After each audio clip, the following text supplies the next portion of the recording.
انا عاوزك تطلع من الكورس ده تجيب فلوس بجد. السلام عليكم ورحمه الله وبركاته، اهلا بيكم. انا عمرو محمود، وده ثالث فيديو من كورس تعلم اساسيات ادوبي بريمير برو. في الفيديو النهارده هنتعرف على شيء من واجهه البرنامج، وهنعرف ازاي نعمل مع بعض مشروع جديد من الصفر. علشان ما نكترش الكلام على حضراتكم، يلا بينا نبدا الشرح.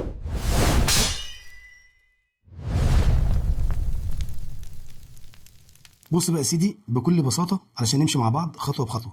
اول البرنامج ما بيفتح معانا بيظهر نافذه او شاشه صغيره بتقول لك ويلكم تو بريمير برو، رساله ترحيب بيذكر لك فيها كل مزايا الاصدار اللي انت بتشتغل عليه او الاصدار الجديد اللي انت بصدده دلوقتي. هي ملهاش لازمه دلوقتي زي ما قلنا، بس هي بتوريك امكانيات النسخه الجديده اللي انت شغال عليها. هنقفلها دلوقتي، بس خليك عارف انها بتفتح من زرار الهدايا اللي فوق ده. بعد ما قفلناها هتقابلنا اول واجهه في البرنامج اللي هي واجهه هوم. الواجهه دي اللي من خلالها بتقدر تنشئ مشروع جديد او بتشتغل على مشروع كنت شغال عليه بالفعل. وفي خيارات تانية زي انك مثلا تعمل تيم بروجكت جديد، او انك تفتح تيم بروجكت عملته قبل كده، او انك تفتح مشروع بريمير رش. لكن اللي هنعوزه دلوقتي علشان ما نتشتتش في اول الكورس هم دول: نيو بروجكت واوبن بروجكت. اخر حاجه موجوده في الواجهه قبل ما نعمل مشروع جديد هي المساحه دي، واللي فيها بتظهر لنا المشاريع اللي احنا انشأناها او فتحناها قبل كده. لكن طبعا علشان احنا لسه منزلين بريمير فالمساحه دي فاضيه زي ما حضرتك شايف. دلوقتي هنضغط مع بعض نيو بروجكت، هيفتح لنا نافذه انشاء مشروع جديد. وهنا في شويه خصائص انا عاوزك تعرفهم.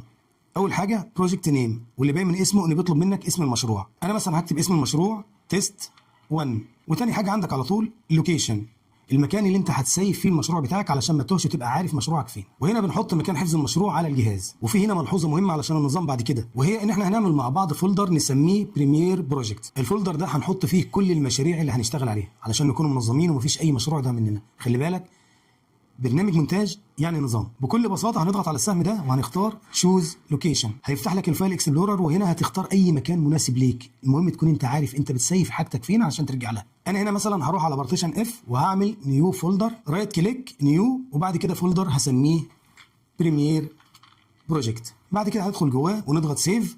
كده انا حددنا اللوكيشن بتاعنا في المكان اللي احنا عايزينه. الخيار اللي قدامك التالت ده اسمه تمبلت، وده مش هاممنا دلوقتي خالص، مش عايزينه دلوقتي. بس هو باختصار بيعمل قالب جاهز للمشروع بتاعك، زي مثلا قالب مخصص للفيديوهات السوشيال ميديا. فده من الاخر بيبقى مجموعه من الاعدادات الجاهزه للمشاريع، بدل ما تظبط كل حاجه مانوال او تعمل كل حاجه يدوي بايدك. لكن احنا دلوقتي عايزين نشرح كل التفاصيل علشان تفهم البرنامج صح. انا هدفي انك تشرب بريمير علشان وانت شغال في المونتاج تبقى برنس، مفيش حاجه تقف معاك. وده الهدف الاساسي من الكورس ده. علشان كده ان شاء الله مفيش خطوه مش هنشرحها. اخر حاجه اتبقت عندنا هو تشيك بوكس اللي تحت على الشمال ده، والخيار ده اسمه اسكيب امبورت مود. ده بيعمل تخطي للمرحله اللي جايه واللي هي وضع الاستيراد. فطبعا مش هنفعله علشان نشرح واجهه الاستيراد. هنضغط كرييت، نقلنا على طول لواجهه امبورت، ودي اللي من خلالها بنقدر نستورد الميديا من عندنا من على الجهاز علشان نقدر نستخدمها في المشروع اللي احنا بنعمله، زي الفيديوهات والصور والاصوات. القسم بقى اللي ظاهر قدامنا دلوقتي ده اسمه سامبل ميديا. ده باختصار ادوبي بتسيب لك شويه لقطات علشان تتدرب عليهم، واللي مش هنعوزهم لان احنا هنشتغل على الفوتج اللي احنا جايبينها. هنا على الشمال بقى هتلاقي الاختصارات اللي بتوصلك لكل حته في الجهاز، زي اللي بتبقى موجوده في الويندوز بالظبط. هنا مثلا الداونلود، ميوزك، بيكتشر، موفي. كمان البارتيشنز هتلاقيها موجوده عندك هنا. على اليمين بقى هتلاقي عندك الجزء الاساسي في الواجهه دي، وهو جزء امبورت سيتنجز او اعدادات الاستيراد. هتلاقي القسم ده متقسم عندنا على 5 اقسام. خلينا ناخدهم واحده واحده علشان نفهم كل حاجه بهدوء. القسم الاول اورجانيز ميديا او ترتيب الوسائط، وده لو فتحناه هتلاقي فيه تشيك بوكس بيقول اد تو نيو بن.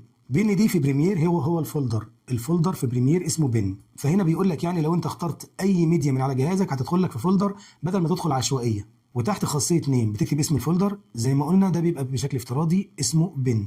هنسيبها دلوقتي مطفيه زي ما هي. تاني خيار عندنا هو كوبي ميديا، ودي خاصيه مهمه جدا بتحل مشكله كبيره بتواجهنا اثناء ما احنا بناخد الكورس، هنعرفها في ميعادها. مش حابب اسبق الاحداث علشان نمشي مع بعض خطوه بخطوه، فهنسيبها مطفيه زي ما هي دلوقتي كده، ونخش مع بعض على الخاصيه الثالثه وهي خاصيه كرييت نيو سيكونس.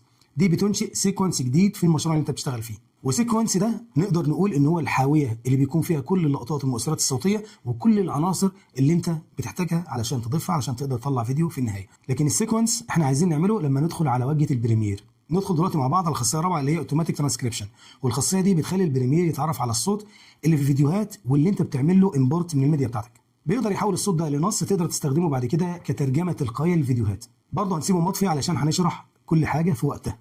انا بعرفك بس على كل حاجه في البريمير، مش عايز اي لقطه تفوتك، عايزك تبقى برنس اثناء المونتاج زي ما احنا متفقين. واخر خاصيه معانا هي خاصيه ميديا اناليسيز، ودي ميزه في البريمير بتستخدم الذكاء الاصطناعي. لها ميزه جميله جدا لما نجي لها برضه هنشرحها، بس انا هقول لك باختصار. لو انت دلوقتي بقى عندك ملفات كتير في المشروع عندك، والملفات دي انت نسيت ملف معين، الملف ده مثلا عباره عن صوره لعربيه بيض على البحر، فانت نسيت اسم الملف وعايز تعمل سيرش، ممكن تعمل سيرش باسم الحاجه اللي موجوده، اللي هو الملف ده نفسه كان ايه؟ كان عربيه بيض على البحر، وهو ما اسموش كده الملف. فالذكاء الاصطناعي هنا يساعدك انك انت لو عملت سيرش بكلمه عربيه بيض على البحر يجيبه لك. يعني من الاخر تقدر تعمل بحث مش باسم الملف لو انت مش فاكر الاسم، ولكن بالحاجه اللي موجوده جوه الملف، صوره، فيديو، اي حاجه، بس انت فاكر كان ايه؟ كان فيديو لحد بيلعب في المكان الفلاني، تكتبه كده عادي يجيبه لك.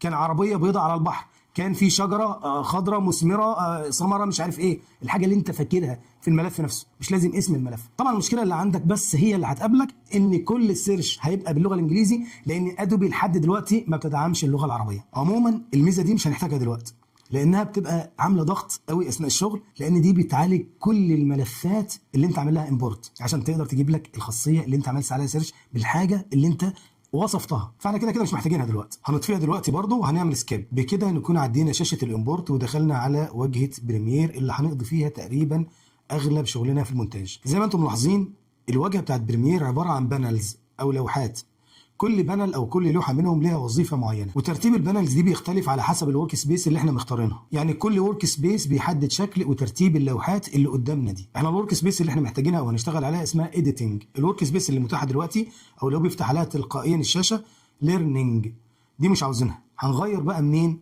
من هنا. نقدر نغير الورك سبيس من الزرار اللي مكتوب جنبه ليرنينج ده، وزي ما قلنا ليرنينج دي هي اسم السبيس او المساحه اللي بريمير بيفتح عليها تلقائيا اول ما بتفتحه اول مره. هنجيب الواجهه اللي احنا هنشتغل عليها دلوقتي من هنا كده اللي هي اديتنج، هنضغط على الايقونه دي، هننزل بالراحه كده معاها اهو ونختار اديتنج. ولاحظ معايا اول ما اخترناه ترتيب اللوحات اتغير، ودي التقسيمه اللي احنا عايزينها، اللي هو قسم او واجهه اديتنج اللي احنا هنشتغل معاها او هنشتغل عليها الكورس بتاعنا ان شاء الله. الايقونه اللي كان جنبها ليرنينج بقى جنبها ايه؟ لاحظ معايا كده اديتنج. تمام. ولو فتحنا الايقونه تاني هنلاقي ايه اللي متسلك، ايه اللي معمول له سيلكت؟ اديتنج، بدل ما كان معمول سيلكت لليرنينج، لان احنا خلاص اخترنا ايه؟ اديتنج وهنشتغل عليه. احنا كده شرحنا ازاي ننشئ مشروع جديد. خلينا بقى نرجع للواجهه الاصليه اللي هي واجهه هوم من عند الزرار اللي على هيئه بيت ده، علشان نشرح الحلقه الجايه باذن الله ازاي نفتح مشروع كان موجود عندنا بالفعل. اعمل سبسكرايب واستنى الحلقه الجايه. استودعكم الله، السلام عليكم ورحمه الله وبركاته.